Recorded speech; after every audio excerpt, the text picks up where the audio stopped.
पता है, महाभारत के पन्नों में एक ऐसा राज छिपा है जो हस्तिनापुर के शाही महल से निकलकर आज हमारे घरों तक पहुंच चुका है। ये कहानी है एक रानी के 100 पुत्रों के वरदान की और एक ऐसे श्राप की जिसमें आज की एक बहुत आम स्वास्थ्य समस्या का राज छिपा है। लेकिन ये सिर्फ एक रानी का दुख नहीं था। नहीं, ये एक गहरे बायोलॉजिकल रहस्य की पहली आहट थी। एक ऐसी पहेली जिसे सुलझाने के लिए हमें हजारों साल पीछे हस्तिनापुर के गलियारों में चलना होगा। जरा सोचिए, प्राचीन हस्तिनापुर का माहौल। महारानी गांधारी को महान ऋषि वेद व्यास से 100 पुत्रों का वरदान मिला है। पूरे राज्य में जश्न की तैयारी है। बस उस दिन का इंतजार है जब महल में 100 राजकुमारों की किलकारियां गूंजेंगी। लेकिन हुआ क्या? सारी उम्मीदें, सारी खुशियां एक पल में खत्म हो गईं। 1 साल से भी ज्यादा लंबे और मुश्किल इंतजार के बाद गांधारी की कोख से जीवन नहीं बल्कि एक बेजान पिंड निकला। ऐसा लगा मानो उनके अपने ही शरीर ने उस दिव्य वरदान को धोखा दे दिया हो। और तभी इस मुश्किल घड़ी में एंट्री होती है ऋषि वेदव्यास की। लेकिन वो सिर्फ एक ऋषि के तौर पर नहीं आए, बल्कि एक ऐसे प्राचीन वैज्ञानिक के तौर पर आए जिनके पास इस घटना की एक हैरान कर देने वाली वजह थी। वेदव्यास ने बताया कि देखो, ये वरदान फेल नहीं हुआ है, बल्कि एक बायोलॉजिकल इम्बैलेंस है।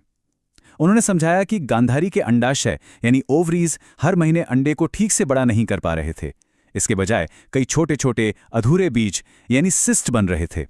ये आज के पीसीओएस का ही एक तरह से प्राचीन वर्णन था। तब वेदव्यास ने जो किया वो किसी चमत्कार से कम नहीं था, एक तरह की प्राचीन जैव इंजीनियरिंग। उन्होंने उस पिंड को 100 हिस्सों में बांटा और जड़ी बूटियों से भरे मिट्टी के घड़ों में रख दिया, जो उन दिनों के टेस्ट ट्यूब्स ही थे। पर यहां एक बहुत जरूरी बात है, ये जो कुछ भी किया गया ये सिर्फ नतीजे का इलाज था, असली प्रॉब्लम की जड़ का नहीं। और सच में चमत्कार हुआ तो उन घड़ों से 100 बेटों ने जन्म लिया जो कौरव कहलाए। वरदान पूरा हो गया, लेकिन ये एक बाहरी जुगाड़ था। गांधारी के शरीर के अंदर का वो इम्बैलेंस, वो असली बीमारी, वो तो एक अनसुलझा राज ही बनकर रह गई। तो चलिए अब कहानी में एक लंबा जंप लेते हैं। हजारों साल आगे सभ्यताएं बदल गईं, शहर बदल गए, लेकिन गांधारी का वो अनसुलझा शारीरिक रहस्य आज भी हमारे बीच मौजूद है। कहानी हस्तिनापुर के महल से निकलकर अब एक आज के मॉडर्न क्लिनिक में पहुंचती है। और इस क्लिनिक में हमें मिलती है प्रिया। अब प्रिया का कोई राजपाट नहीं है, उसकी दुनिया आज की दुनिया है, लेकिन उसकी कहानी में दर्द और निराशा ठीक वैसी ही है जो कभी गांधारी ने महसूस की थी। वही सब कुछ, पीरियड्स का कोई ठिकाना नहीं, चेहरे पर अनचाहे बाल, वजन है कि बढ़ता ही जा रहा है और कंसीव करने में मुश्किल। प्रिया के ओवरीज में भी गांधारी की ही तरह कई छोटे छोटे अधूरे बीज यानी सिस्ट हैं। आप प्रिया की फ्रस्ट्रेशन को महसूस कर सकते हैं। वो कहती है, मैं थक चुकी हूं इन गोलियों से जो सिर्फ पीरियड्स लाती हैं। ये असली प्रॉब्लम को तो ठीक ही नहीं कर रही। लगता है जैसे मेरा अपना शरीर ही मेरा दुश्मन बन गया है। ठीक वही एहसास जो गांधारी को हुआ था। तो फिर सवाल वही है, आखिर वो कौन सा छुपा हुआ दुश्मन है जिसे ऋषि वेदव्यास भी नहीं पकड़ पाए थे? वो कौन सा गुनहगार है जो गांधारी से लेकर प्रिया तक पीढ़ियों से महिलाओं के शरीर में ये उथल पुथल मचा रहा है? चलिए आज उस हजारों साल पुराने रहस्य से पर्दा उठाते हैं। मतलब अगर अंडाशय यानी ओवरीज सिर्फ एक स्टेज है जहां ये सारे लक्षण दिख रहे हैं, तो बैक स्टेज से ये पूरा शो डायरेक्ट कौन कर रहा है? कौन है असली विलन? तो मिलिए गुनहगार नंबर 1 से, इंसुलिन रेजिस्टेंस। इसको ऐसे समझिए, इंसुलिन एक चाबी की तरह है जो हमारे सेल्स का दरवाजा खोलकर उन्हें एनर्जी देती है।